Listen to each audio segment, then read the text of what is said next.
Okay, so in today's video, I'm going to talk about a particular type of anxiety that I experienced several years ago. And over the course of my career, I've had several of my patients report the same thing. So this may end up sounding really weird. I'm not sure how prevalent it is, but I'm going to share it with you anyway because it's at least a thing to some people, including me, and it has to do with having an anxiety reaction to your mail. Stay tuned.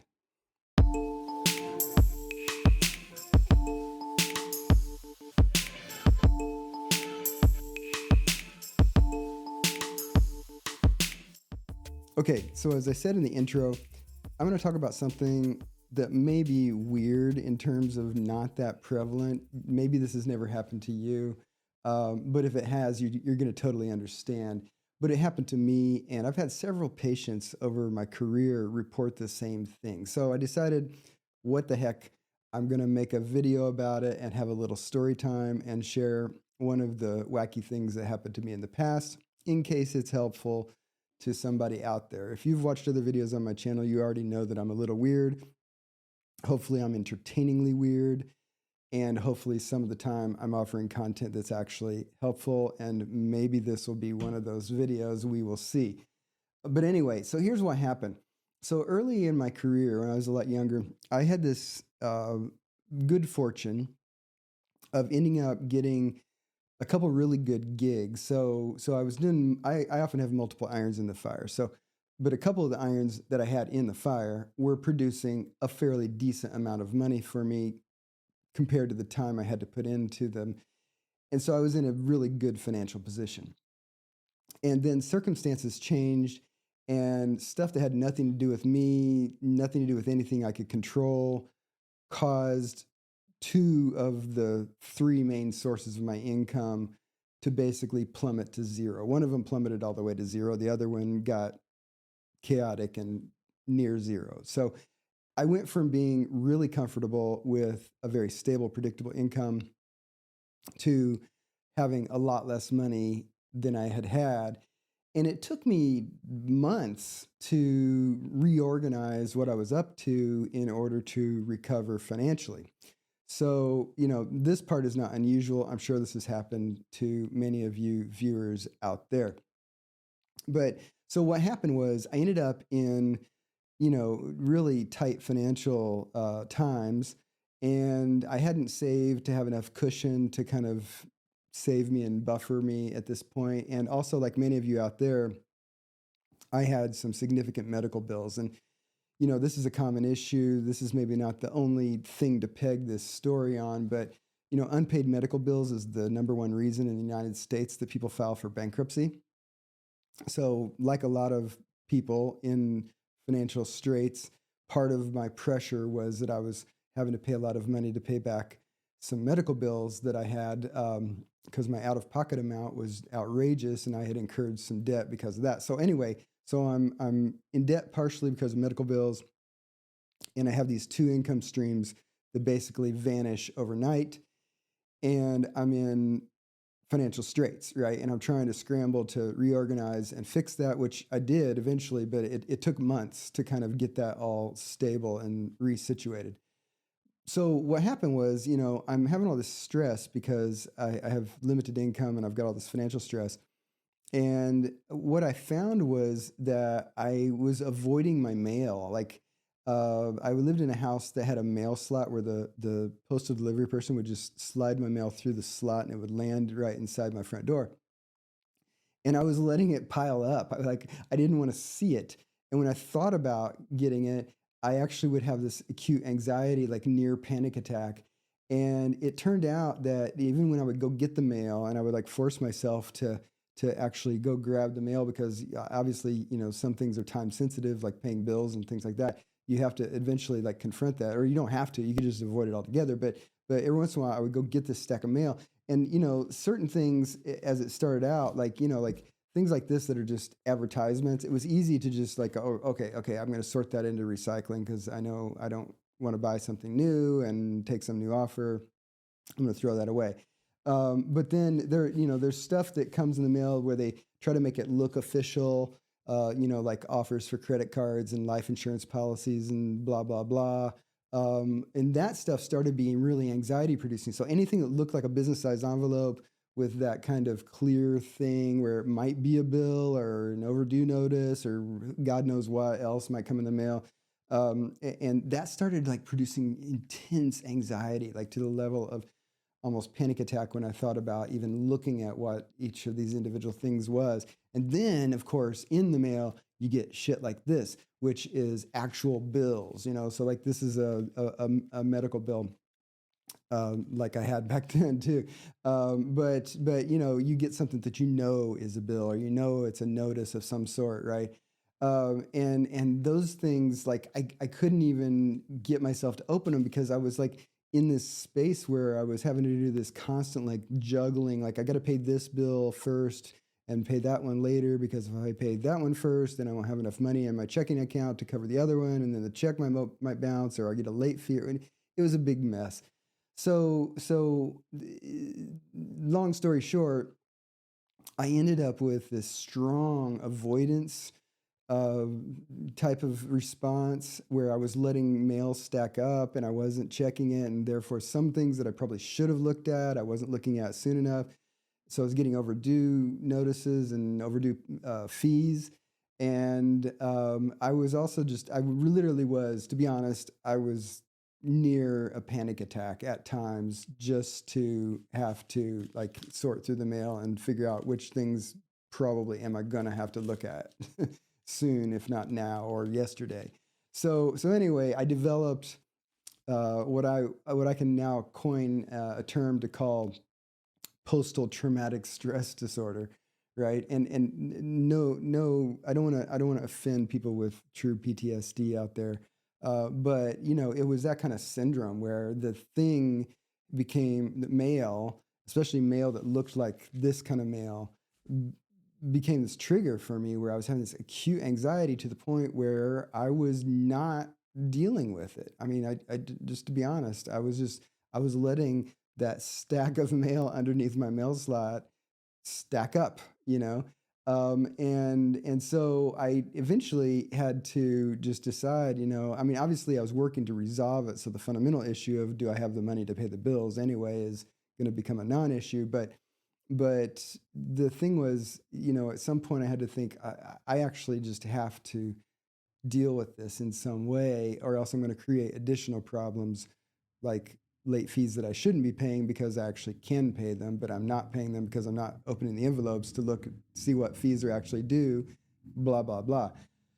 So anyway, I have heard from multiple patients over the years this exact same thing of a situation of going through financial hard times and developing like panic attacks around mail, which then becomes its own thing, because once something like becomes a trigger, that could be a trigger indefinitely until you change your relationship with it, right?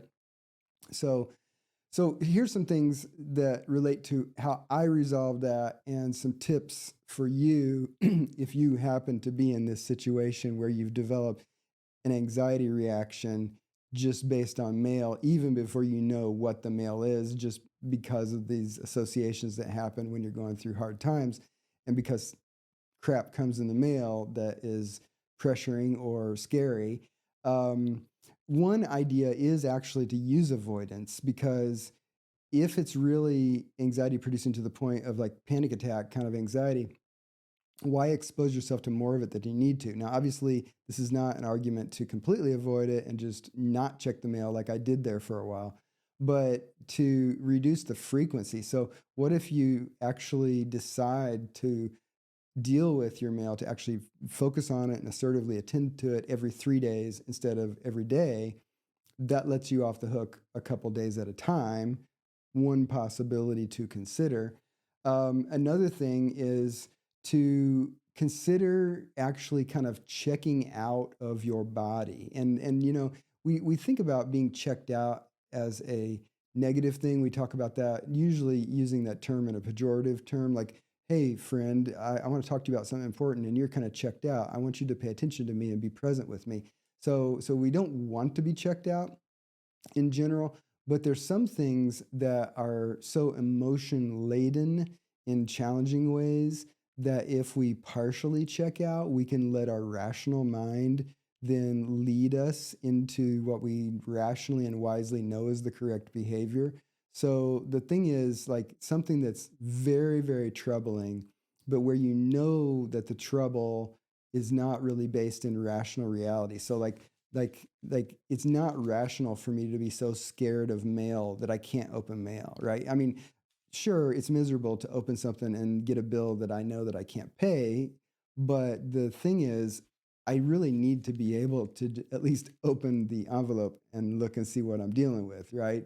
And so totally being scared of the envelope, scared of the paper is irrational.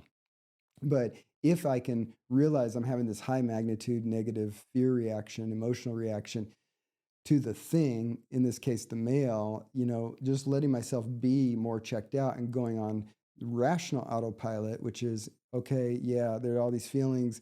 What I know is I need to open these envelopes. I need to sort the ones I can recycle as opposed to the ones I probably need to look at and see if there's something I need to attend to.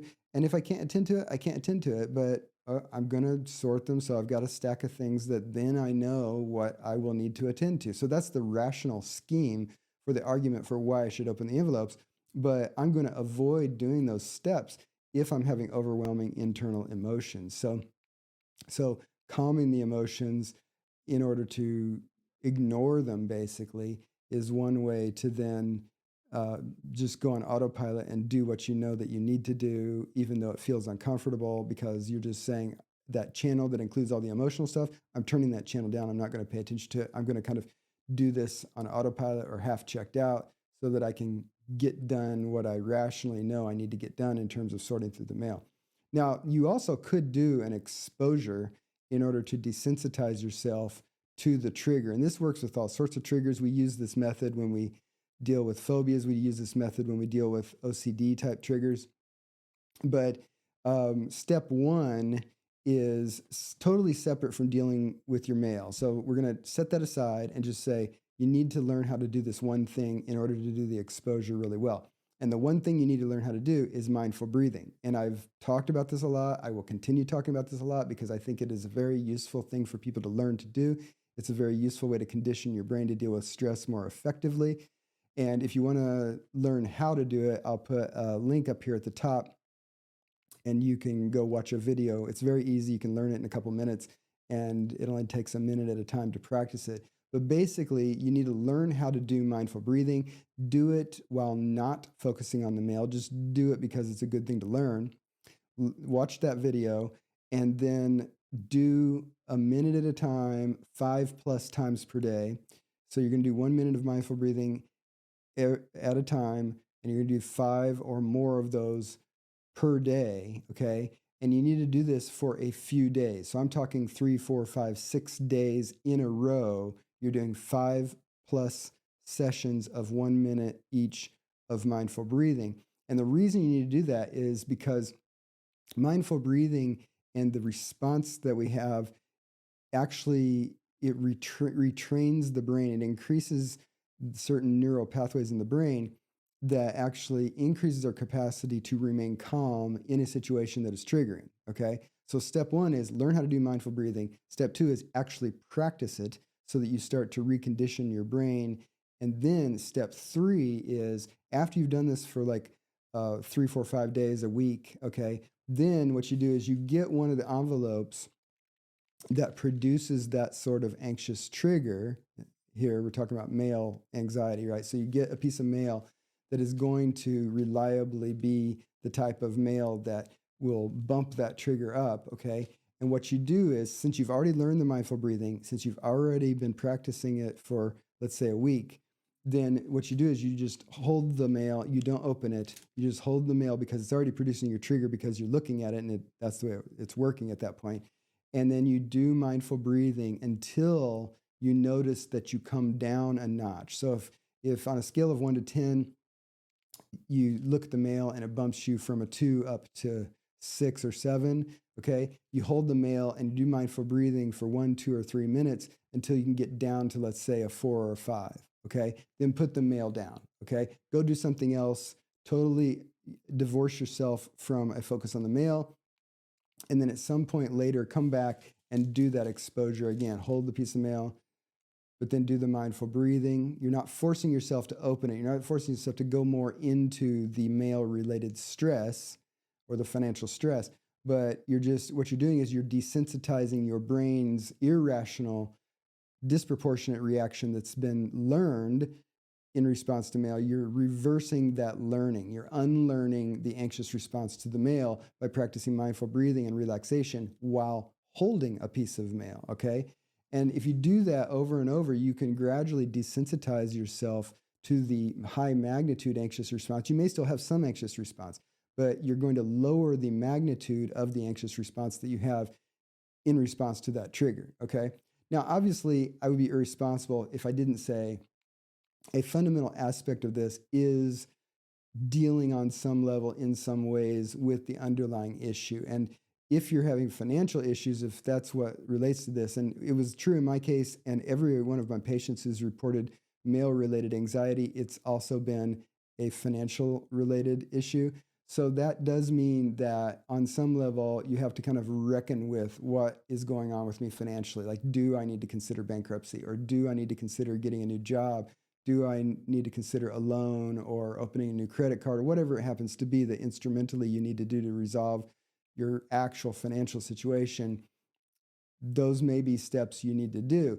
Now, one way to sort through all of that to make it a little less stressful is talk to a professional who can give you quality advice about your options, and or talk to someone you trust who can provide good social support. So talking to a friend, at the time that I was going through that experience that I referred to, I had a couple of really close friends that I was able to talk to and say, hey, this is tough. I'm stressed out, and being able to speak to the issue, even though I wasn't going to them for financial advice, it was very helpful for me to get some support while sorting out my confusion and stress around my financial situation, right? Obviously, one option is to talk to someone like me, like a therapist, because that's part of what we do. We support people going through hard times, even though we can't be your financial advisor. We very well could be someone who can be supportive and have empathetic listening to you and bear witness to your suffering in order for you to cope more effectively. So anyway, if you like this kind of content, definitely hit the like button below. If you have yet to subscribe to my channel, I'm only something like 9,000 people and something away from 10,000 subscribers. So I need more subscribers to get my goal of 10,000. Feel very free to subscribe. If you want to comment below, I enjoy getting comments and feedback about the content that I'm producing for this channel because it helps guide me in what I produce. If you found this totally weird, hopefully it was entertaining. If you're still with me at this point in the video, I suppose that you did. Hopefully it's helpful.